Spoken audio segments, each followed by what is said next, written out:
Hello everyone, welcome back to this channel. आज की video में हम लोग ये सीखेंगे कि टैली में पेमेंट वाउचर में एंट्री कैसे रिकॉर्ड करी जाती है। So let's start.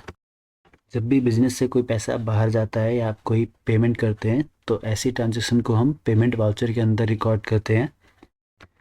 Payment voucher को जनरली दो कैटेगरी में डिवाइड किया जा सकता है, एक तो cash payment voucher, second bank payment voucher. जब आप कोई कैश में पेमेंट करते हैं तो उसे कैश पेमेंट वाउचर बोला जाता है, और जब आप कोई बैंक के थ्रू या चेक के थ्रू पेमेंट करते हैं और उस एंट्री को रिकॉर्ड करते हैं तो उसे बैंक पेमेंट वाउचर बोला जाता है। अब हम कुछ एंट्रीज प्रैक्टिकली रिकॉर्ड करके देख लेते हैं टैली में। फर्स्ट एंट्री है ₹1,00,000 paid to Dinesh enterprises from HDFC bank on 1 जनवरी 2026। हमने दिनेश एंटरप्राइजेस से प्रोफेशनल सर्विसेज ली थी, जिसकी एंट्री हमने पहले से रिकॉर्ड कर रखी है। अब हमें दिनेश एंटरप्राइज को पेमेंट की एंट्री रिकॉर्ड करनी है।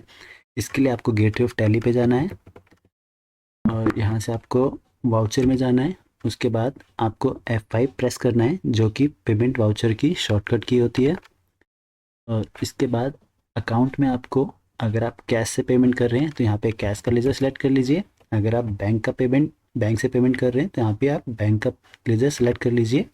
और अगर आपका बैंक अकाउंट पहले से क्रिएटेड नहीं है तो यहाँ पे आप Alt+C प्रेस करके बैंक अकाउंट क्रिएट कर सकते हैं, HDFC।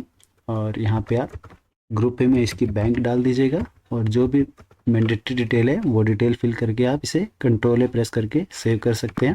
हमारा बैंक पहले से क्रिएटेड है तो इसे सेलेक्ट कर लेते हैं, HDFC बैंक। जो डेट है उसके लिए हमें F2 प्रेस करना है। हमने जो पेमेंट करी है वो 1 जनवरी 2026 को करी है, और जो हमने पेमेंट करी है वो करी है दिनेश एंटरप्राइजेस को। पेमेंट है ₹1,00,000। ट्रांजेक्शन टाइप ऑफ रेफरेंस में हमें सेलेक्ट करना है अगेंस्ट रेफरेंस, यानी जिस इनवॉइस के अगेंस्ट आप पेमेंट कर रहे हैं यहाँ पे वो सेलेक्ट कर लीजिए। हम बिल नंबर 4 के अगेंस्ट पेमेंट कर रहे हैं, जो कि 1,00,000 का बिल था। हम पूरी पेमेंट कर रहे हैं यहाँ पे, और यहाँ पे एंटर प्रेस करते हुए आपकी ट्रांजेक्शन टाइप में आप चेक के थ्रू कर रहे हैं तो पे चेक सेलेक्ट कर दीजिए। अगर आप इंटरनेट बैंकिंग के थ्रू पेमेंट कर रहे हैं, NEFT या RTGS, तो यहाँ पे ई फंड ट्रांजेक्शन सेलेक्ट कर दीजिए और यहाँ पे जो भी ट्रांजेक्शन की रिलेटेड डिटेल है वो फिल कर सकते हैं आप। और बैंक नेम जिस बैंक में आप ट्रांसफ़र कर रहे हैं वो डाल दीजिए, RTGS या NEFT नंबर है वो डाल दीजिए, और जो भी जिस भी डेट पर आप पेमेंट कर रहे हैं यहाँ पे वो डेट डाल दीजिएगा। एंटर प्रेस करते हुए अगर आपको नरेशन लिखनी है यहाँ पे तो नरेशन लिख दीजिए, being payment made to Dinesh enterprises, और एंटर प्रेस करके आप इस एंट्री को सेव कर सकते हैं। अब हम दिनेश का लेज़र देख लेते हैं। देखिए, हमने दिनेश से प्रोफेशनल सर्विसेज ली थी और 1 जनवरी को हमने इसको पेमेंट कर दी है। दिनेश एंटरप्राइज का क्लोजिंग बैलेंस नील आ रहा है। अब नेक्स्ट एंट्री देख लेते हैं। नेक्स्ट एंट्री है ₹10,000 cash paid to Shri Shyam and associates on 31 दिसंबर 2025। डेट डाल देंगे 31 दिसंबर, और यहाँ पे हमने कैश में पेमेंट करी है तो पेमेंट मोड सेलेक्ट कर लेंगे कैश।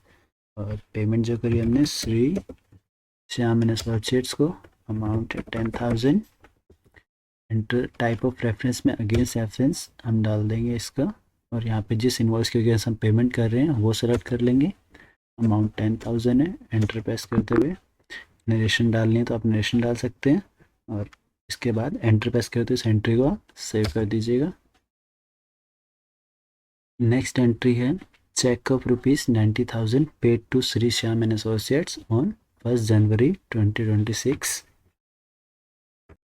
डेट डाल देंगे 1 जनवरी 2026। एंटर प्रेस करते हुए हमने चेक से के थ्रू पेमेंट करी है तो यहाँ पे सेलेक्ट कर लेंगे बैंक HDFC, और पेमेंट करिए श्री श्याम एसोसिएट्स को। उसका लेजर सेलेक्ट कर लेंगे जिसको हम पेमेंट कर रहे हैं। अमाउंट था हमारा 90,000 का। एंटर प्रेस करते हुए अगेंस्ट रेफरेंस में हमें वो इन्वॉइस सेलेक्ट करना है जिस इन्वॉइस के अगेंस्ट हम पेमेंट कर रहे हैं, और यहाँ पे एंटर प्रेस करते हुए आपको ट्रांजेक्शन टाइप में सेलेक्ट करना है चेक, क्योंकि हम जो पेमेंट कर रहे हैं वो चेक के थ्रू कर रहे हैं।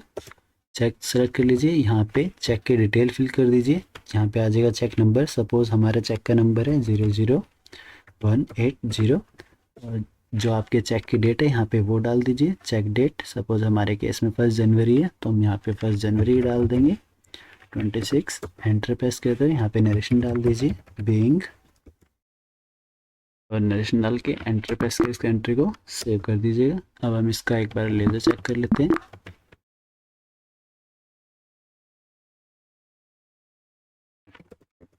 श्री श्याम एंटरप्राइज का देखिए, हमने इससे 5 लाख का सर्विसेज लिया था और इसके बाद हमने 31 दिसंबर को 10,000 कैश में पेमेंट किया है और 1 जनवरी को हमने 90,000 चेक के थ्रू पेमेंट किया है। 24 का नेट बैलेंस आ रहा है 4 लाख रुपीज़ आ रहा है। नेक्स्ट एंट्री है 5,000 paid from HDFC bank for electricity expense. इसके लिए आपको फिर से पेमेंट वाउचर में आ जाना है और डेट डाल देनी है। एंटर प्रेस करते हुए यहाँ पे बैंक सेलेक्ट करना है HDFC बैंक और यहाँ पे हमें एक्सपेंस सेलेक्ट करना है जिस एक्सपेंस के लिए हमने बैंक से पेमेंट करी है। और जैसे हमारे में टैली में इलेक्ट्रिसिटी एक्सपेंस का लेज़र क्रिएट नहीं है तो इसके लिए हम ऑल्ट सी प्रेस करेंगे और यहाँ पे लेज़र क्रिएट कर देंगे इलेक्ट्रिसिटी एक्सपेंस। इसकी ग्रुपिंग कर देंगे इनडायरेक्ट एक्सपेंस के अंदर।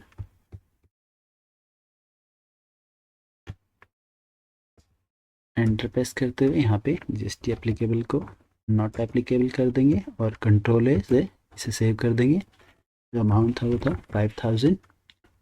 एंटर प्रेस करते हुए यहाँ पे अगर आपने नेट बैंकिंग के थ्रू पेमेंट किया तो ट्रांजेक्शन टाइप में डाल दीजिए ई फंड ट्रांसफ़र और यहाँ पे ट्रांजेक्शन रिलेटेड डिटेल्स फिल कर दीजिए और कंट्रोल ए प्रेस करके यहाँ पे नरेशन डाल दीजिए। एंटर प्रेस करके इस एंट्री को सेव कर दीजिए। नेक्स्ट एंट्री है 700 cash paid for stationery on 2 जनवरी 2026। सबसे पहले हम डेट डाल देंगे 2 जनवरी 2026। एंटर प्रेस करते हुए जो हमने पेमेंट करी है वो कैश में करी है। कैश जो हमने पेमेंट करी है वो स्टेशनरी खरीदी है उसके लिए, तो यहाँ पे स्टेशनरी का लेज़र क्रिएट करने के लिए आपको ऑल्ट सी प्रेस करना है। यहाँ पे डाल देंगे स्टेशनरी, इसकी ग्रुपिंग कर देंगे इनडायरेक्ट एक्सपेंस के अंदर, जीएसटी को एप्लीकेबल कर दीजिए और यहाँ पे कंट्रोल ए प्रेस करके सेव कर दीजिए। जो अमाउंट है वो 700 है। एंटर प्रेस करते हुए यहाँ पे नरेशन डाल दीजिए बीइंग। एंटर प्रेस करके इस एंट्री को सेव कर दीजिए। Thank you for watching this video. I hope this video made payment voucher in Tally easy for you, and still if you have any doubts drop them in comments.